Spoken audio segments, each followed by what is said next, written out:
Hey y'all, welcome back.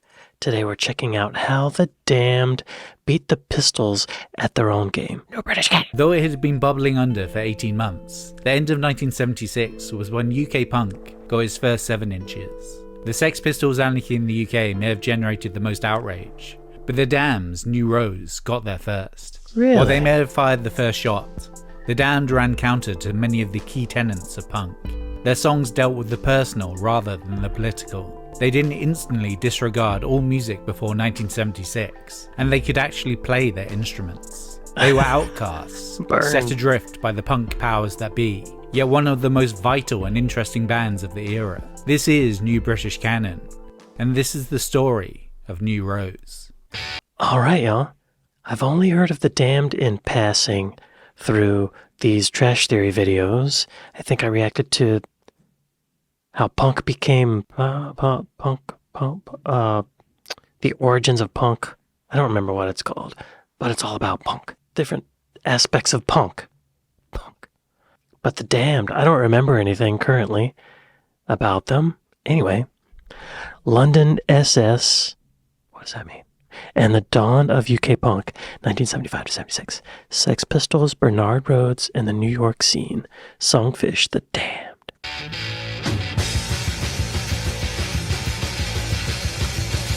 The Damned were birthed from the incestuous London scene, immediately before the breakthrough of punk. The Sex Pistols had gained Johnny Rotten and their name sometime in 1975, and started playing shows under the watchful Svengali-ship of alternative fashion merchant Malcolm McLaren.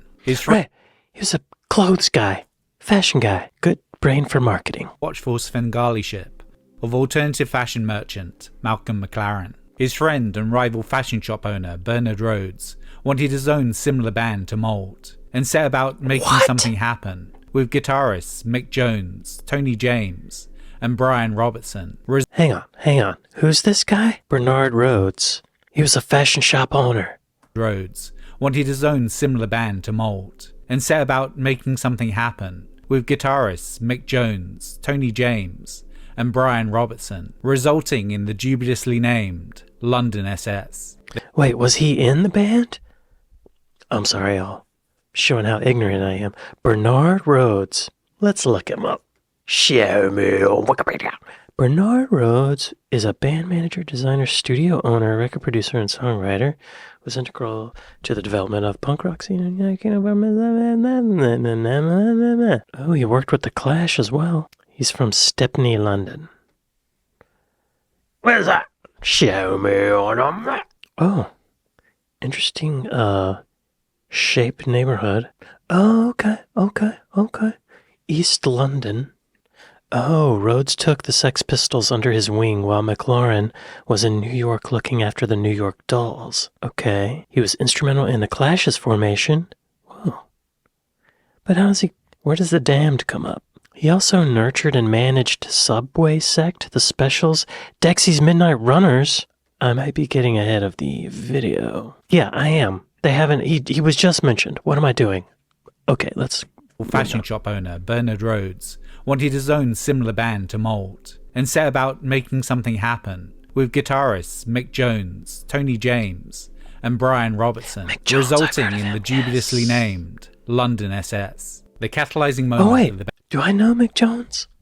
Yo, I know foreigner Mick Jones. I think. That guy. I know him. Is that the same guy? I don't think it is. Okay. There can be many Mick Joneses, right? Band was when Rhodes invited them to see the Sex Pistols for the first time. Just seeing them playing made me, Mick, and Tony aware that there was other people into this kind of music. They were playing the Stooges' No Fun. No fun.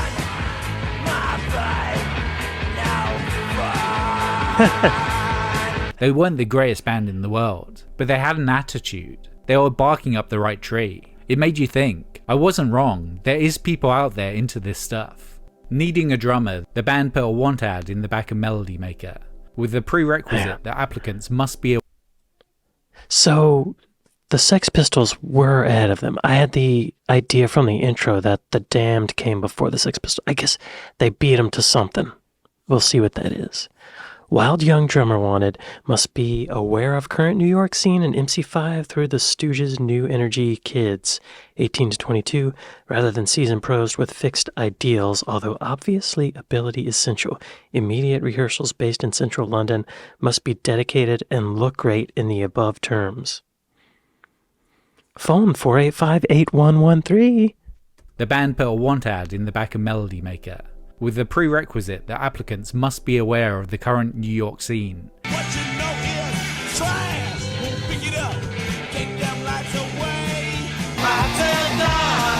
Oh yeah. My turn now. Oh yeah. Now little Johnny Jew. Television. Oh, he's so cool.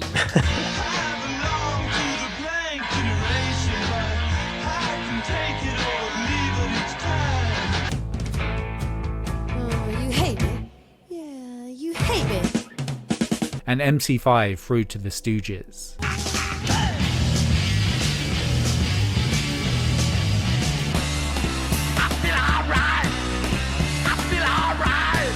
Problem was that in 1975, very few people in London, including Rhodes who'd placed the ad, had actually heard this music. Releases from New York being limited, and international distribution almost non-existent. That's wild to think now, wow. It's still dependent on physical media, tapes and records. Records back then, mostly, I bet. Our entire knowledge of New York punk had come from Punk magazine. No one had seen the Heartbreakers live, but we thought they looked great. We had seen pictures of Television, Richard Hell, and Blondie, but nobody had heard anything. Blagging the phone interview, a shabby overcoated Chris Miller with messy hair and an unfortunate skin condition, found himself in a basement, ready to impress the disinterested, TV-distracted musicians of London SS. Through the combined happenstance of a rat running across the basement floor, Miller's constant scratching, and the band's general disdain for their potential drummers, Miller was rechristened Rat Scabies. His appearance put off the more style-conscious Jones and James, but Robertson instantly saw a drummer with whom he could see a future. He played like He had a skin condition that, for a punk drummer, that works. He played like an effing maniac. a fucking maniac. There was this war film on the TV, fighter planes in a dogfight, and suddenly all this action was coming from the kit. Everything shooting off in all directions.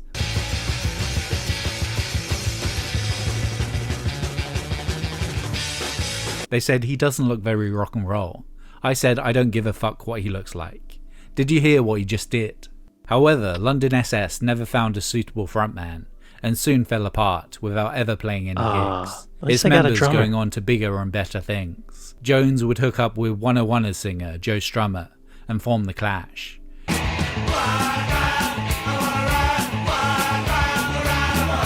And James met Billy Idol and created Generation X. Okay. Wow. After some time playing in the similarly short-lived Masters of the Backside with a Pre-Pretenders Chrissy Hind and the Subterraneans with NME writer Nick Kent, Robertson and Scabies would join up with Johnny Moped's Ray Burns as bass player to form their own group. They took their name from the Visconti-directed Nazi historical drama The Damned. With his deep rockabilly croon, Masters of the Backside's David Lett would take the frontman position. The band were auditioning for a singer, and I went early to check out the guy before me, but he never turned up. Turned out it was Sid Vicious. Could he have become the singer in The Damned, rather than the bass player in the Sex Pistols? We'll never know. Just as Chris Miller became Rat Scabies, Brian Robertson became Brian James. The surname was inspired by his admiration of the two Jameses in the Stooges, Williamson and Osterberg, aka Iggy Pop. Vocalist Lett had a more macabre pseudonym in mind. I remember Dave saying, "I'll be Dave Vanian," as in Transil. This name change was hammered home by his adoption of a B-movie vampire persona, inspired in part by 30s German expressionist cinema. Dark coal eyes, white makeup, second-hand tuxedos, ending up as a Dracula Casanova, or maybe even a Gene Vincent Price. That makes sense with the name. Smart. Little bit of glam little bit of glam rock in that. But punk. And like that, the Damned were complete. Okay. Wow. Yeah, that unfortunate skin condition. I'm itching right now just thinking about it. I need some lotion. What I gathered from all that was they were all up in the punk scene. What little bit there was. Everybody who came together in that little group went out to do bigger things. The First Steps of the Damned, July to September 1976. Ramones, Montemarson, and Stiff Records song, See Her Tonight, the Damned. Now a fully formed group with that. Y'all, scabies can play. Now a fully formed Nice. group with ambition to last more than a couple of weeks. It was time for the Damned to make themselves known in the London scene. Their first gig was on the 6th of July 1976, supporting the Sex Pistols at the 100 Club. The Clash, under Bernard Rhodes' management, had consciously made their debut 2 days earlier, also supporting the Sex Pistols in Sheffield, beating their fellow London SS compatriots to the punch. Oh, so the first gig was supporting the Sex Pistols. Damned to make themselves known in the London scene. Their first gig was on the 6th of July 1976, supporting the Sex Pistols at the 100 Club. The Clash, under Bernard Rhodes' management, had consciously made their debut 2 days earlier. Okay. Wow, the Clash debuted 2 days earlier, and then the Damned. Also supporting the Sex Pistols in Sheffield, Oh, they're all up in it together. beating their fellow London SS compatriots to the punch. While this was happening, the Ramones came for their first UK shows. The New York Four-Piece supported the Flaming Groovies at the Roundhouse in front of a 2,000-strong crowd on the 4th of July. I've heard this is a legendary show. There were a lot of, I'm sure he'll say, but people who went on to form other bands were in the audience, right? And headlined at Dingwalls with support from Talking Heads and the Stranglers the following day. Attending those shows were key faces from the Adverts, Banshees, Clash, Pistols, Subway Sect, and of course the Damned, duly revolutionised by the group's blitzkrieg bops. Let's go! Let's go! Let's go! When the Ramones came over, that was a bit of revelation. Everyone sped up after that Dingwalls gig. Everyone started playing faster. Woo. Yo, Scabies was in the right place at the right time. But this movement of speedy, attitude-heavy, back-to-basics British rock and roll needed a name. McLaren pushed for New Wave, which was adopted to some extent. But by August 1976, the press had agreed that this was punk.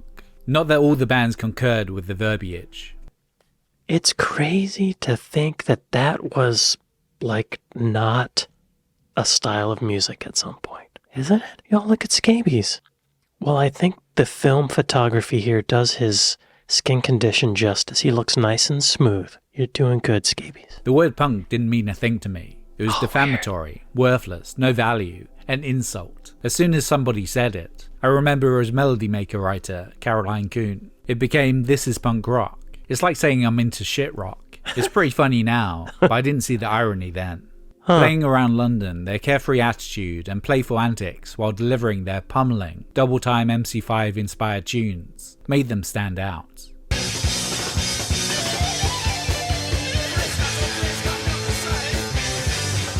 But by their sixth show... Wait, was there some guitar noodling in that? I gotta hear that again.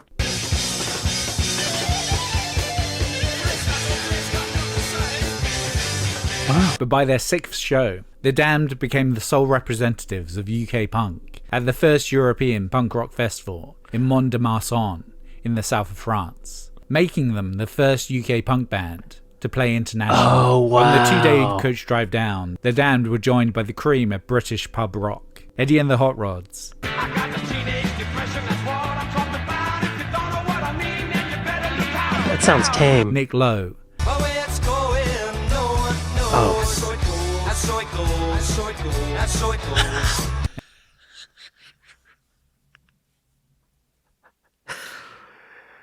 I couldn't understand what the heck he was saying.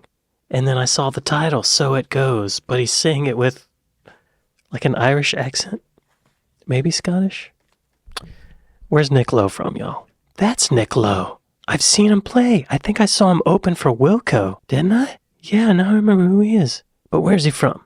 Suffolk. Where? Where's the dot? Oh. Wow. His accent is not what I expected. So it goes, so it goes. But where it's going, no one knows. So it goes, so it goes, so it goes, so it goes. And Ducks Deluxe. I'm going coast to coast. And the guitar making goes. The Damned Boys would amuse themselves with childish pranks, flinging petty insults and eggs at their travel companions, culminating in scabies tearing an Eddie Cochran t-shirt right off Lowe's back, mid-interview, for the crime of referring to his power pop as rock and roll.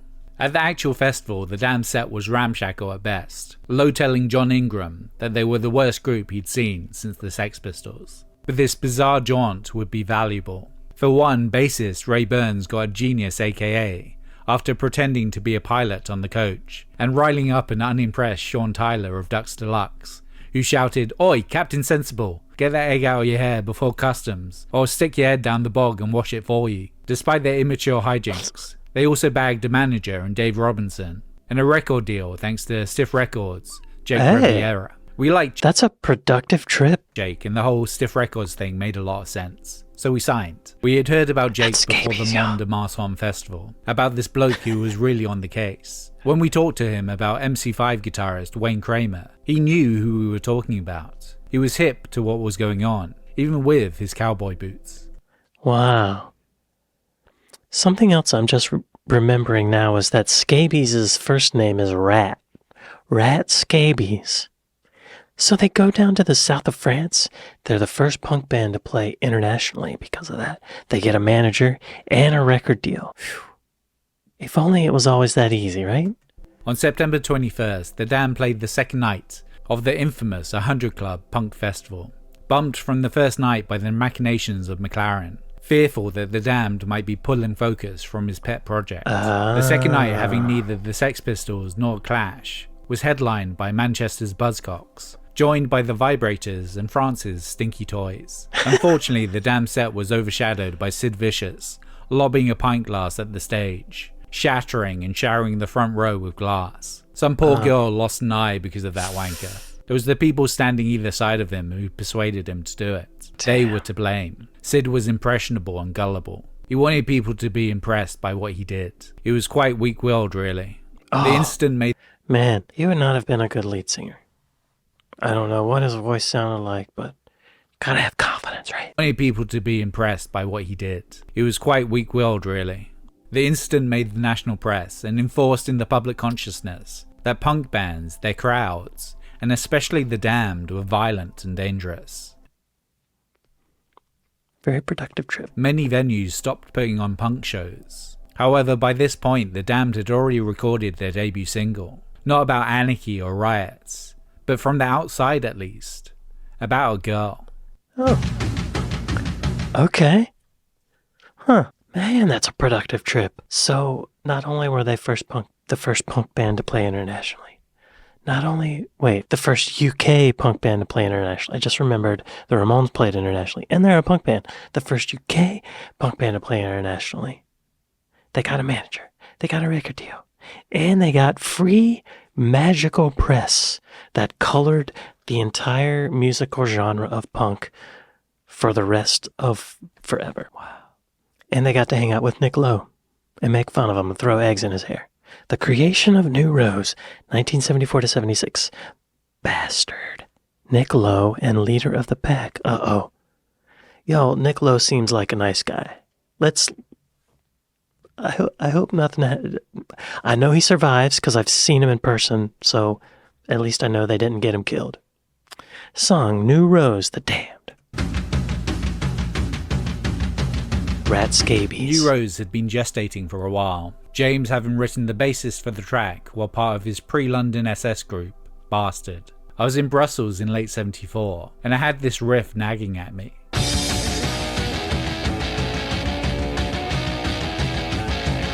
I played it with the drummer from Bastard, a guy called Nobby Goff, and he just didn't get it. He didn't set fire to it like he needed to. It was in limbo for a while, kinda like a homeless riff. It wasn't until he played the riff to Scabies that everything changed. Jamming together, Scabies. they bashed out the structure, tied down by Scabies' Burundi-style beat.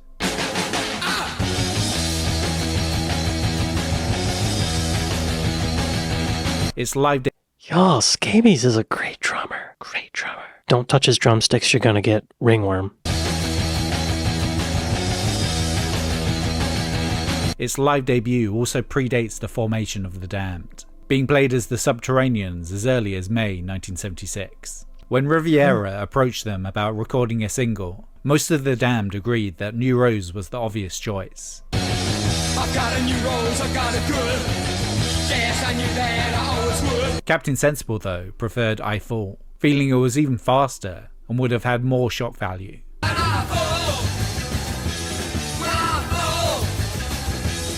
It was Little bit quicker. recorded at Parkway Studios, a box of a room in North London. Show me on the map. Is it still there? Probably not, y'all. So many have closed. Pathway. Oh. Maybe it is. Okay. That might be it. They're saying it's a little box of a room. It's across the street from the Dust Studios. What's that? That's a recording studio. Look at that. Y'all, that's all you need these days. Okay. It's still musical fertile ground. I remember singing in the hallway because there was too much of the music coming into my microphone.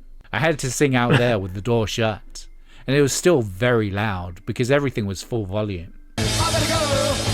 Hurry up into LA. There was barely enough room for the band when we recorded it. It was a fantastic experience. Produced by stiff label mate and Mont de Marsan travel buddy, Nick Lowe. It took a mere 4 hours to lay down a mix. Okay. They were buddies. On travel buddy, Nick Lowe. It took a mere 4 hours to lay down a mix, costing stiff only £46. The master copy was even recorded over an early Elvis Costello demo in a further attempt to cut costs. But this threadbare Reused tape. recording process only added to the track's in-your-face sound. See the sun it shines. Don't get too close or it'll burn your eyes. People say, blimey, you can't hear much production on it, and that's the fucking point. Yeah. There's no production on it. That was the genius of Nick Lowe. He could see that you didn't need to do a big production job on The Damned.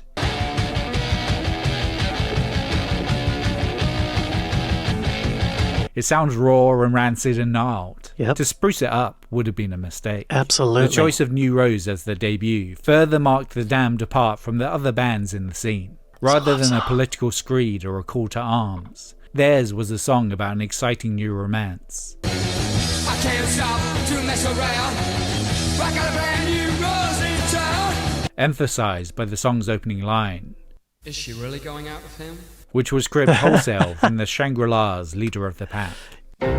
Is she really going out with him? Despite this, James insisted that the romance wasn't with a person. Everyone thinks New Rose is about a girl or a new relationship, but it's not. It was about this emerging scene, this okay, lovely good. buzz that you never dreamed could possibly happen. It was like I got my own swinging 60s, that sort of vibe. Okay. I thought it was gonna start into a drug thing. But no. Passion for art. I got a feeling inside of me. It's kind of strange, like a stormy sea. Many saw this emerging scene as a year zero, a burning of all that came before, but not The Damned. They weren't just going to forget about the classics. Hammering that home, New Rose's B-side was a double-time cover of The Beatles' Help, revised by the tempos present on the Ramones' debut. Help me if you can, I'm feeling down. Help me if you can, I'm feeling down. Now you appreciate you coming round. It's funny because there was that was then, this is now feeling. And there was us blasting away on an old Beatles song. Every now and then I feel so insecure. Feel like I need you like I never did before. It was pretty fast. It suited the title of the song. It was desperate. Yeah, a lot of those early Beatles songs would work really well as punk songs. Like I saw her standing there. They're pretty close. You know? Just gain up the guitars, increase the tempo a little bit. Get Ringo thrashing. Punk.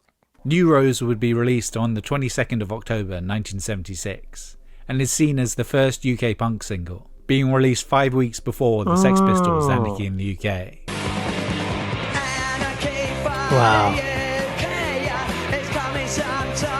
This would be a Wow, that makes it sound so slow. New Rose makes Anarchy in the UK sound slow, like a love song. This would be additional spit in the eye for Malcolm McLaren. While he was finagling a major label deal for the Pistols, the Damned snuck one out via an independent. Yeah. Everyone wanted to be the preeminent punk group, especially the managers. They had this dreadful rivalry. The bands got on, but the managers were all sneering at each other. It was quite funny, really.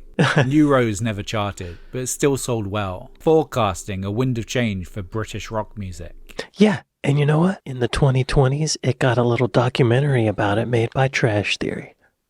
That's something. And a reaction video made here. And you're watching it now, right? They should be proud. We're all involved. Way faster than the post-faces plod of the Pistols, it was primal, energetic, and fun. Yeah, positive attitude. It's a whole different thing. The most vital, life-affirming nugget of rock and roll goodness since the mod era. Even outside the punk underground, the track had its share of old guard appreciators. Led Zeppelin's Robert Plant and John Bonham showed up to Damned gigs, while T-Rex's Mark Bolan lovingly reviewed the single and Melody Maker. The energy level is dynamite. The attitude is positive rather than moody positive. It has the same feel as the Stones' I Wanna Be Your Man.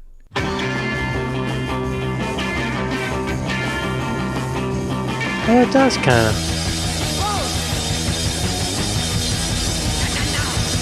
You have to sit up and take notice. Wow. I wish they could have recorded a whole album that day. I wish they had more than 46 pounds to spend on it. Just for some more time to get some more songs out.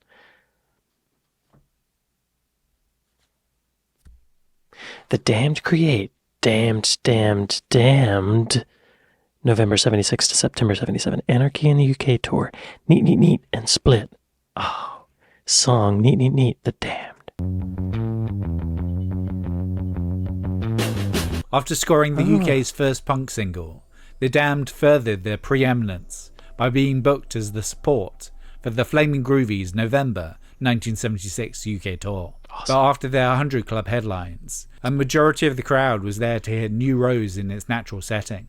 Headliners, the Flaming Groovies, had musically evolved beyond their raucous, grimy rock and roll of early singles like Slow Death.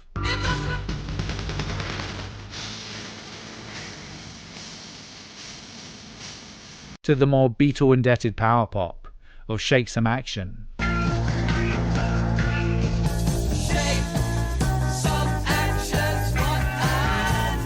Which, oh wow, they mellowed out. I hear that 12-string electric guitar. That made it sound Beatlesy. And the harmonies. didn't help matters. As such, the two camps were philosophically at odds. They were scared as hell. They didn't like us, didn't like the audience. They didn't like what was going on in Britain at the time. When we walked through their dressing room, they used to cower. It was weird. Oh. Y'all, the crowd is coming to this The Damned show ready to break glass, cause a ruckus. And this little pop rock group, it's a bad mix. The Damned lasted 2 dates before the fear got the best of the headliners, and they were booted from the bill. The Groovies claiming them to be the worst musicians we've ever played with. Their next attempt to ply their wares to Britain at large was on the Anarchy in the UK tour. The Damned were begrudgingly booked to play by McLaren as means to drum up ticket sales. At the time being a bigger draw than the Pistols, the Clash, or openers, the Heartbreakers. But by the time the tour rolled around, the Pistols had made themselves infamous by appearing on the Bill Grundy show and saying some very naughty words on primetime television. Go on, you've got another 5 seconds. Say something outrageous. You dirty bastard. Go on, again. You dirty fucker. What a clever boy. What a fucking rotter. Well, that's it for tonight. The fact that the Damned were increasingly outsiders in the punk scene didn't help matters. Fun rather than political, and with their multiple links to the uncool pub rock scene. The tour started on the 3rd of December, and straight away encountered promoters nervous of letting the sweary Pistols play. We turn up somewhere like Manchester to find the gigs cancelled, but they still want us. Fuck it, we'll do it. What are we meant to do? Say, oh no, we're not doing it. Yeah. Not if our mate Malcolm's not doing it. You know what I mean? I could have fucking killed that bastard.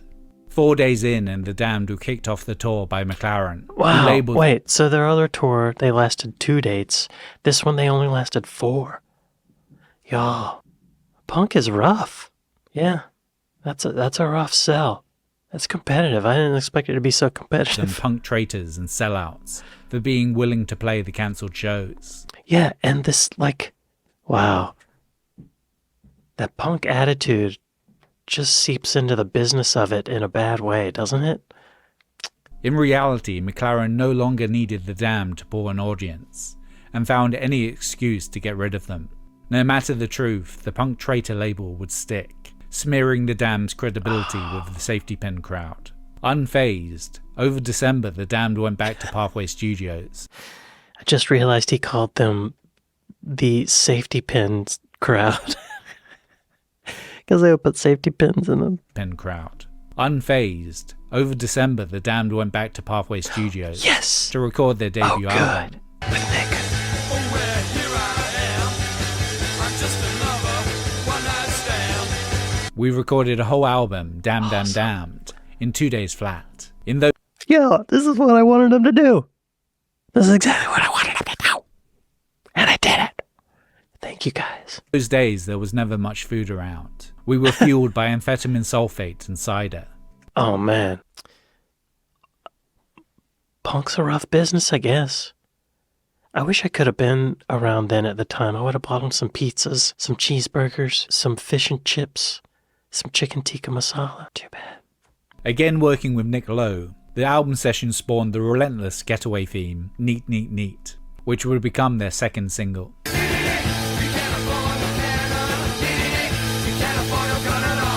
That was the track. That sounds like a lot of other punk songs I've heard. I wonder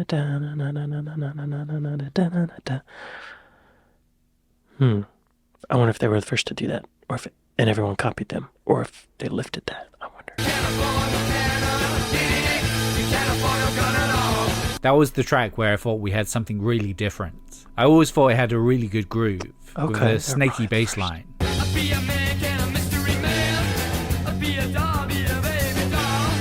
It's kind of slippery. Dare I say it, it's a proper piece of music. Again beating other punk bands. Yo, that was Rat Scabies talking. Just want to point that out. Rat Scabies, y'all. Slippery. Dare I say it, it's a proper piece of music. Proper. Again beating other punk bands to the punch. Damned Damned Damned was released in January 1977. Let's just see how Scabies' skin is doing. I mean, it looks like they've been playing with some food, but he's looking like he's doing all right. It may be obscured by the cream, but I think he's got it under control. Things are good. Making it the first UK punk LP. While the cover depicted the Damn Boys post-pie fight, as a marketing gimmick, the first pressing had a band photo of Eddie and the Hot Rods on the back cover, with a note alerting listeners to the error to ensure its value with collectors. Over the next 12 months, as well as a tour supporting Mark Bolan, the band would continue to rack up their share of punk rock firsts. First charting album, first US tour, first second album, and ultimately the first band to break up. While the Sex Pistols would famously fall apart midway through their US tour, Johnny Rotten quitting at the end of January 1978. The Damned would collapse as soon as September 77. The Punk rock's a tough business, y'all. intense schedule plus an over-reliance on alcohol made it so that Scabies would call it quits after a show in France. Rat did the longest drum solo we'd ever heard him do, went back to the hotel, downed a couple of bottles of brandy, then tried to build a campfire in his room. Next thing, he's broken down in tears saying he can't do it anymore. Oh my god. Though they limped on for a few more months with replacement drummer John Moss. Oh my god, Rat Scabies. Wow. I wonder where he was emotionally and mentally, because he did the longest drum solo they'd ever heard him do. So he was getting something out. Something was going on. Back to his hotel room, downed a couple bottles of brandy. Maybe he did that every night, I don't know. Then he tried to build a campfire in his room. Like, what? Why? Then he broke down in tears and he didn't want to do it anymore. Huh. I feel like I need to look that up. Why did Rat Scabies leave the Damned? With some interruptions and alongside various personnel changes until a dispute over the release of the album Not of This Earth led to his departure in 1995. Wait, what? 1995? I guess he joined again? Scabies kept a mean and versatile beat. Scabies' exit from the Damned came after a miscommunication of distribution rights of the band's 1995 album Not of the... No. The first time. Right? I guess the reason is punk rock is a tough business, y'all. He's broken down in tears saying he can't do it anymore. Though they limped on for a few more months with replacement drummer John Moss, later of Culture Club, the Damned would quickly lose motivation and be no more by the beginning of 1978. Ladies and gentlemen, how do? Wow, Culture Club drummer came through. Didn't expect, huh? I thought they used a drum machine. The Continuing Legacy of the Damned, 1978, Machine Gun Etiquette, Captain Sensible Solo, and Eloise. Love song, The Damned. However, that was not the end of the Damned. Though they would play some shows as The Doomed with Lemmy on bass in 1978, the band would return properly without James with 1979's Machine Gun Etiquette. Okay.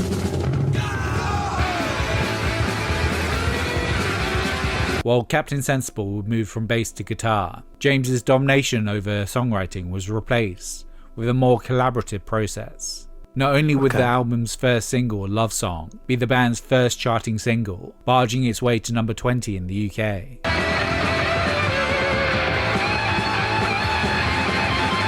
but it would be a key influence on the hardcore punk movement. These songs are gospel in many ways to me.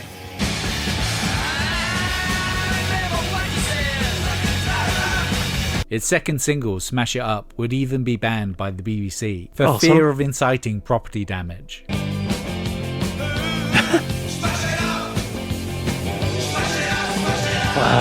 Wow, it really sounds, I'm hearing the 80s come through. I'm hearing the influence of this on early 80s new wave stuff, you know? It is also one of the few UK punk releases mentioned in NoFX's vinyl collection Love Song, We Got Two Jealous Agains. I knew you were the one when I saw Machine Gun Etiquette. As the 1980s began, more and more groups were taking cosmetic tips from Vanian and producing dark, moody, atmospheric music.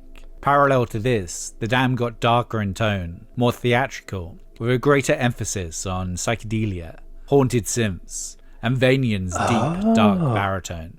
On 1980's The Black Album, they were almost as goth as they were punk.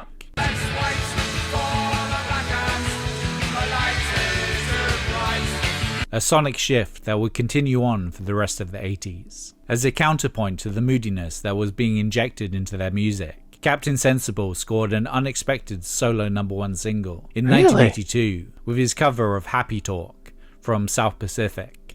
Happy talk, keep talking, happy talk. Happy talk, keep talking, happy talk. Now an unlikely pop star, the Captain would leave the group in 1984, allowing the Damned to make a... Whoa.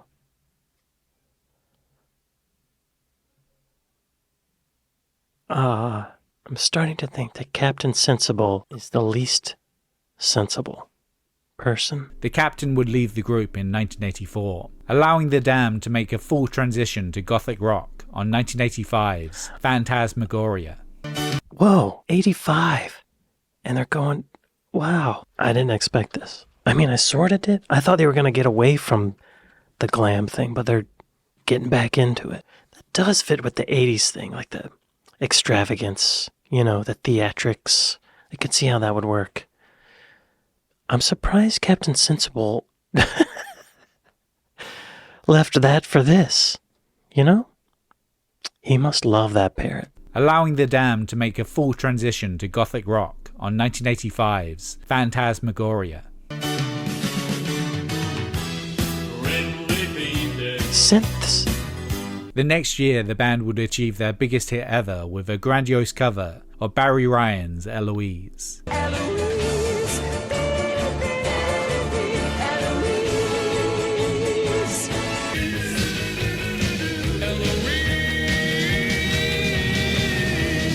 a cover that Vanian had wanted to do since 1980, climbing to number 3. Oh, the wow. Damned have been playing together on and off ever since, in varying forms, depending on who's fallen out with who on any given year. They even reformed their classic 1976 configuration in October 2022 for only the second time in 45 years. Nice. And that is the version that had the biggest impact on music. Not only in small ways like Joe Jackson stealing New Rose' already stolen first line for the title of his debut single. Is she really going out with him? I know that. Dave Gahan from Depeche Mode taking his whole deal from Vanian. Or Guns N' Roses' regrettable cover of New Rose. Oh, really? But also in more major ways, like the many bands riffing on their proto-pop-punk sound. Frantic, caffeinated, and with a taste for the personal, rather than the political. The template for the Replacements, Husker Du, Nirvana, Bad Religion, Green Day, The Offspring, Rancid, AFI, The Hives, Libertines, and My Chemical Romance. The Damned may have had a whole career after New Rose, but it boldly stands as their most essential moment. A buzzsaw blitzkrieg that perfectly encapsulated the high-energy heart rush of punk's encroaching musical revolution. It signaled that there was a brand new sound in town. Wow, y'all. The Damned. I wonder how they're represented on Apple Music. Show me on Apple Music. The Damned. Okay. Oh, there's Rat Scabies, yo. I'm glad it cleared up, you know? They released an album in 2023. The Invisible Man. Oh. It sounds really good. Wow.